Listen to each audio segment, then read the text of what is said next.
getting to hold my son and have that skin to skin contact after he had that contact with my wife. Yeah, weird. It's not even, just, oh, it's a cute baby. It's this whole other feeling. It's amazing. Yeah, connection. And love. It's like everyone talks about the love, right? But until you actually experience that love, you can't even imagine it.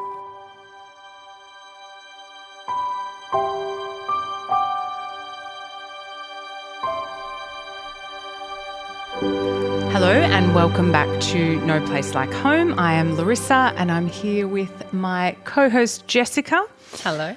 Today we're also here with Shane and we're chatting to Shane about some of the things that came up in our market research, really around there was this constant theme of women saying they wished that they knew how their partner knew how they felt. I was going to get that out.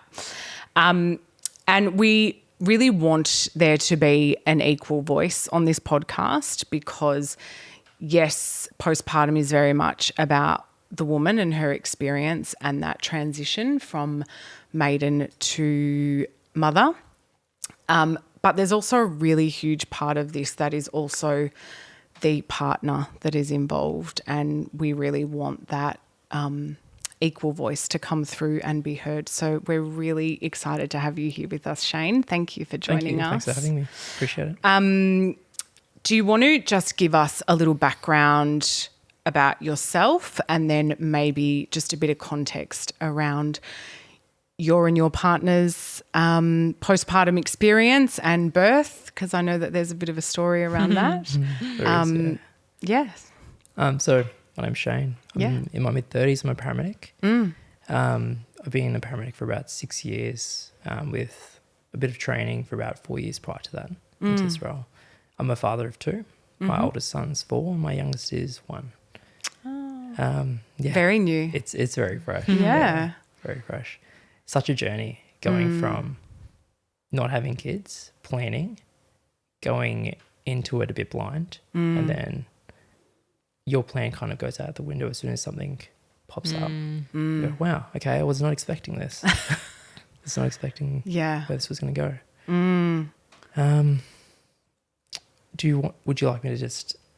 start from the first sort of experience, I suppose. Did you guys go into that pregnancy having a plan the first time around? We did, yeah. So my wife did a lot of research around the kind of things that she wanted with a birth plan. And obviously we attended as first-time parents, the regular classes the hospital provides. Yes. Mostly clinical-based, medical-based, then a holistic, open-ended approach in which I'm a little bit versed with X, Y, and Z for those classes, though we felt that we weren't getting enough information from it.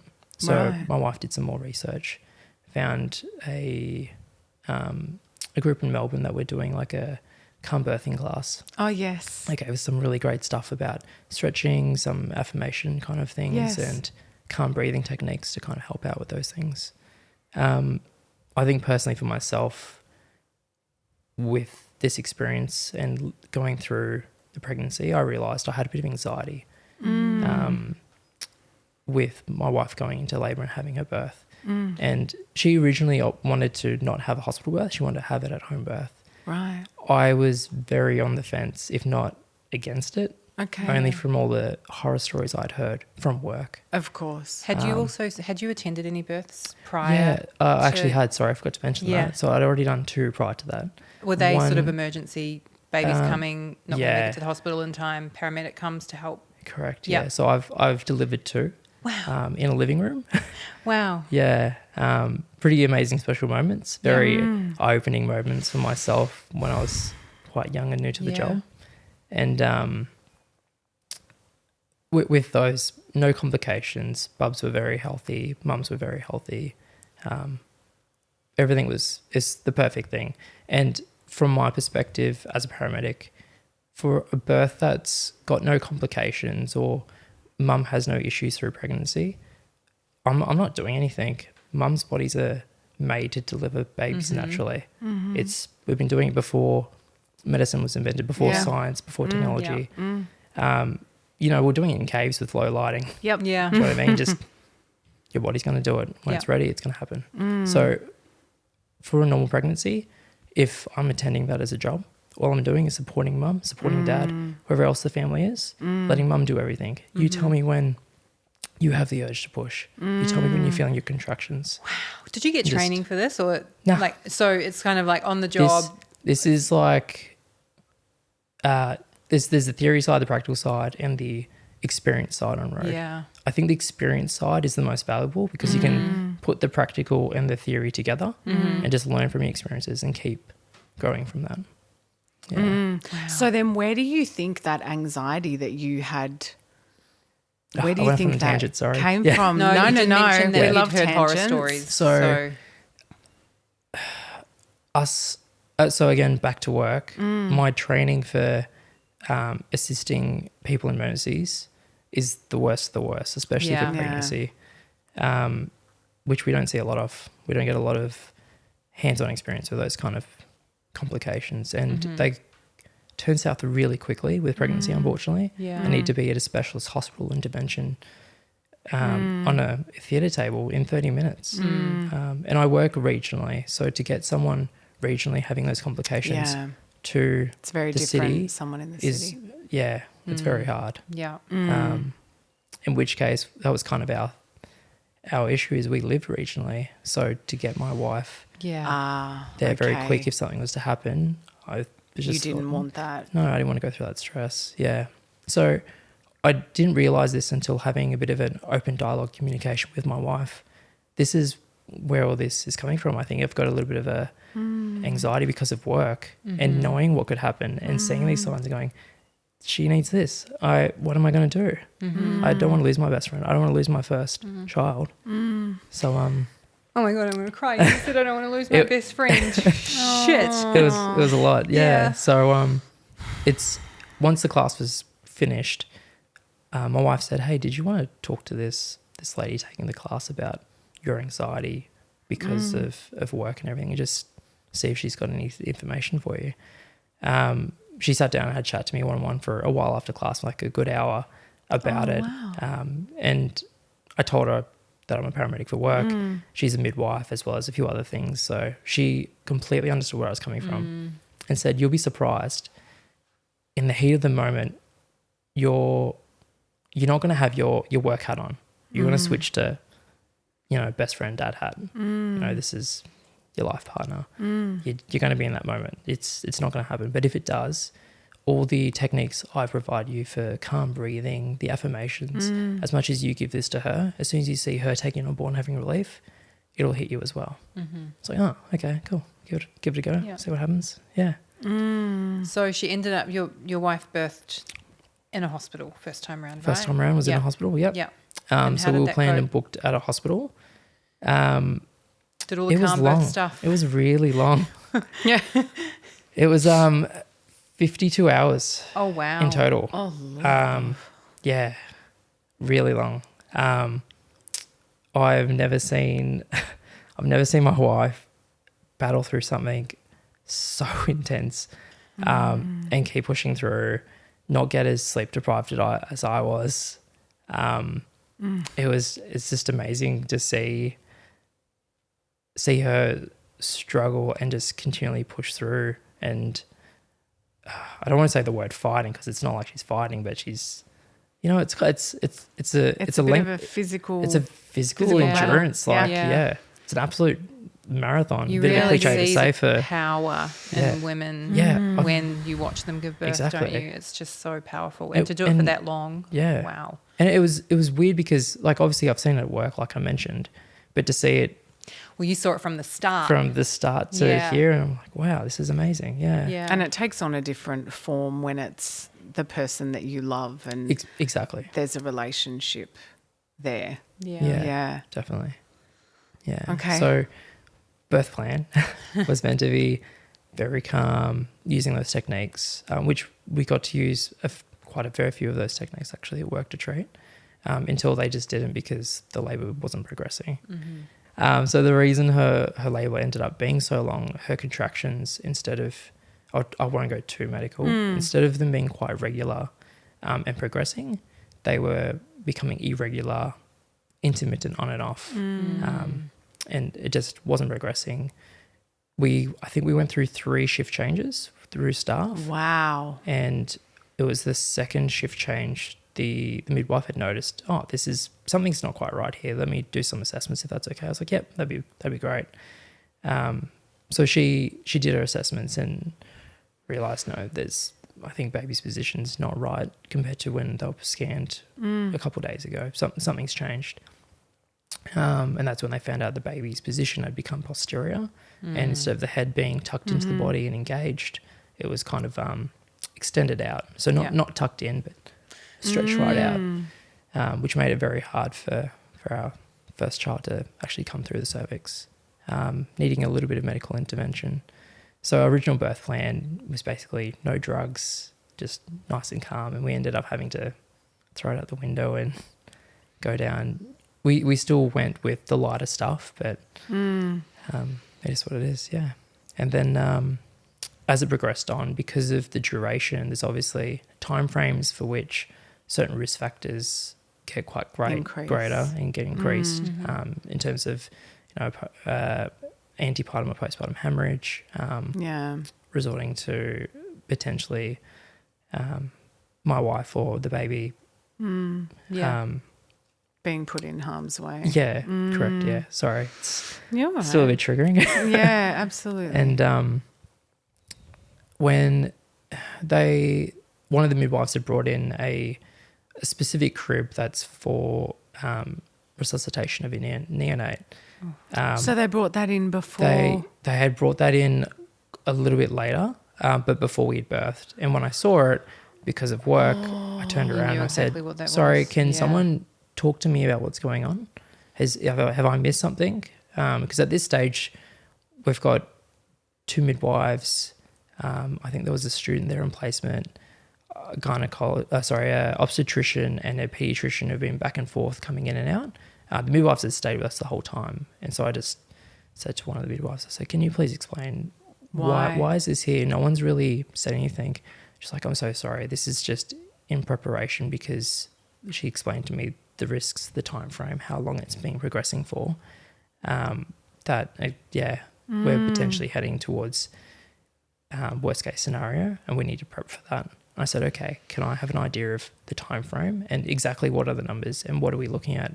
Where do we regress? What's plan A? What's plan B? Good on you. So I've gone from a little bit of my best friend hat, because my wife's, she's concentrating on her thing, to I need to put a little bit of my paramedic hat on and advocate for my wife as best as possible, knowing what could be happening, what could go wrong. And the midwife said to me, we've just had a chat to the obstetrician, and basically the window is, if she doesn't naturally deliver this baby in the next 4 hours, we're going to have to take her into theatre. I said, okay, what can we do to assist? She said, look, we've got to get Syntocin running. I don't want to go too much into medical stuff. But anyway, it's just to assist with any potential trauma that could occur. And I said, okay, hang on. Before we do this, what else can I do to provide relief for her contraction? She's in a lot of pain. The stuff that we've been giving her is not working. She said, epidural's probably the next bet. I said, okay, no worries. Let me have a chat to her, let her know what's happening. So I said, look, they're about to give you an infusion of this, of Syntocin. Do you want to go down the line of having an epidural? And she said, yeah, I definitely want it. I'm ready. If they give me Syntocin, put me on it. I said, yeah, no worries, done. I said, look, I've got to let you know, the epidural's hopefully going to take effect. If it doesn't, there's a chance they're going to prep you for cesarean. All right. But I'm going to be with you through the whole thing. Yeah. Okay. She's like, no, just, it's like, no worries. You're okay. You're doing the best. Doing the best you can with what we're given. So it was interesting when the anaesthetist came into the room, the vibe kind of changed. So the anaesthetist came into the room, and instead of kind of going with the flow and just slotting in, providing the medication, getting it set up, and then leaving, the entire energy and vibe in the room just completely flipped. And was it like an urgency or? No, it was, I suppose most people deal with this when they see the GP. They might see a nurse or someone in health who doesn't have people skills. Oh, yeah. Terrible bedside manner. Yeah, correct, yeah. Not only horrible to us without saying anything, but also horrible to the midwives. I don't know if it's like their bad day, they've not had their coffee, not had enough sleep. I don't know. But it just wasn't a nice experience. Horrible. It was making them, one of the midwives had to take them aside and have words with them because they made the rest of the staff cry in our cubicle. That's just how offensive they were, yeah. What an experience you're having so far. We don't need welcome that. To like we're already in. Yeah, thanks. Yeah. Oh, it's just horrendous. But epidural worked a treat, and good. Next thing we knew, the head was coming through. Amazing. And the biggest surprise was my son's hair was bright blonde. Okay. Right. I wasn't expecting that. Just to be fair to everyone, biracial couple. My wife's blonde haired, blue eyed, Caucasian Australian. So there's no like milkman or toasty kind of thing there. So that was amazing. And assisting the midwife with supporting him as he came out, and just kind of slotting in amongst them, doing their craft, doing their trade. And then, wow. That was amazing. Just that whole moment. Very different to being at work and assisting someone at home do it. Or even watching it at a hospital. Yeah. Very different again when it's your own. It's just amazing. And I just remember just giving so much love to my wife just after what she did. Did you just have a flood of emotions after? Oh, yeah. Yeah. It's such a weird experience. Yeah. Like you hear a lot of mum and women talk about that love bubble, that oxytocin release. It legitimately is real. 100% is real. Yeah. You even get it as a sideline character to, going to a family who've just literally given birth. You walked in there and you go, whoa. Yeah. Feel the energy. This is amazing. Yeah. This is great. And getting to hold my son and have that skin to skin contact after he had that contact with my wife. Yeah. Weird. It's not even, just, it's a cute baby. It's this whole other feeling. It's amazing. Yeah, connection. And love. It's like everyone talks about pure. the love, right? But until you actually experience that love, you can't even imagine it.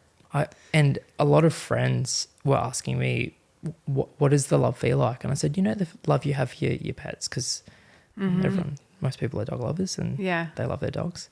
That feeling you have for your dog, it's probably 100 times more than that.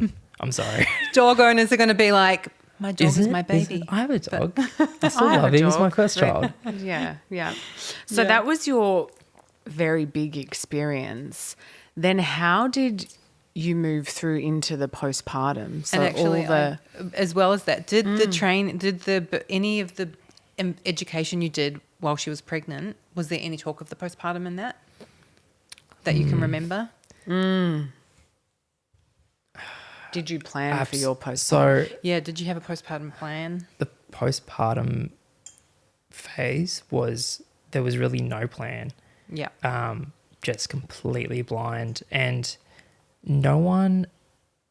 I think it was afterwards, maybe after a couple of months thinking back on it, or even a good year after thinking back on it and realizing, why the does no one ever talk about that transition phase from hospital to home, and that whether it's 2 weeks or that month of you, your partner, your newborn, and it's not just the world's changed. It's not just that everything's rearranged. The relationship status is flipped on its head. It's everything is different. It is testing. It's hard. It's a lot. It is. It's like full-time work, 24/7. And I mean 24/7 because you're not sleeping. No.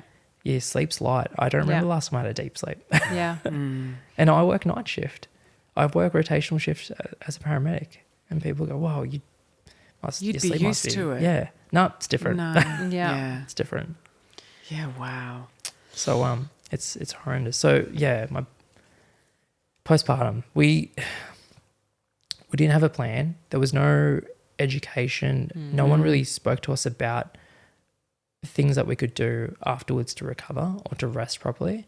The only thing that we did have was my mum. My mum came, and I don't know if in everyone else's families this is kind of the same thing, or if this is just more a cultural aspect from my background. But, What is your background, Shane? Indian. I'm Indian. Parents grew up in Fiji, so Fiji Indian, I suppose. It's like me saying I'm Australian Indian. So, and in our culture, I've noticed that when a mother's given birth and is at home, there's not so much of a male input into providing care or support at home. It's It's the aunties and it's aunties, the but women that it's mostly gather around. the grandparents Yeah. or the mothers. It's them supporting the new mum and bub. Yeah. It's the village. Yeah, correct. Yeah, it's that kind of mentality. So when my mum came, she said, "What can I do?" I said, what can you do? Look, I'm gonna assist bathing my son and getting him back to sleep, and obviously can't breastfeed him. My wife can do that. But whatever else I can do to let her rest and recover, let her do that. Let her have her time with our son. And if you can just help me in maintaining The house. help me with some cooking. She's like, I'll even make some food. Let's go get some takeaway containers. We'll freeze it all. Perfect. Thanks. Amazing. That'd be great. How beautiful. And that's about it. That's all I can really ask for. I don't know if there's anything you can think of. Feel free to put it out there. And so she stayed for 2 weeks, 2 weeks to a month, I think. Oh, something like that, which was great. No, I think it was about 2 weeks. Sorry, yeah, which was really good. Just and you took time off, Shane? Yes, yeah, I did. Yeah, so I had 4 weeks in total off from work. Right. And then was it 4 weeks? I might be lying. It was a good Sorry, amount I can't of time. remember. No, it was you're either, right. It was either 4 weeks or 8 weeks. It was a good amount of time, though. Yes, yeah, it was really good. It was enough time to support and take care of them both. And help with that transition. Correct. That your wife was experiencing. And also be involved in the parenting so that we spoke about this in an episode with Katie. So many dads go back to work so quickly and they're not involved in that day-to-day care with their children. And so then there's this divide between the couple, and often the mum feels like the dad doesn't know what they're doing, or the dad doesn't feel confident, or I shouldn't say dad, non-birthing partner doesn't feel confident in providing care to the child. So when you get to actually stay home with your baby for a good few weeks when they're first born, it just makes such a big difference. It does, yeah. Yeah. It really does. And I think it's for myself, the research I did prior to having our first son was that there's been a bit of a very small generational change with partners, and I shouldn't just say partners, but from males in general. Instead of being that go back to work, have no connection with your kids early on, is why can't we share that load? Why can't we share that responsibility and have that connection with them early on? Next time on No Place Like Home. In health, in medicine, in the medical field, not having those people skills to actually sit down and explain stuff in a calm and simplified approach. Yeah. Don't use heavy medical jargon. Just dull it down so everyone can understand what's going on, what's happening, and give them a choice and a voice. This podcast represents the opinions of our hosts and their guest speakers. views and opinions expressed in the podcast are our own and do not represent that of our places of work. This podcast is for informational purposes only, and content here should not be taken as medical or professional advice. Please consult your healthcare professional for any personal recommendations and medical care. While we make every effort to ensure that the information we are sharing is accurate based on the best available information at the time of recording, we welcome any comments, suggestions or feedback via our website contact form, home.com.au/contact. Names and details of personal experiences may have been changed to allow for anonymity and privacy. To join the conversation, join us on social media at Home Postpartum.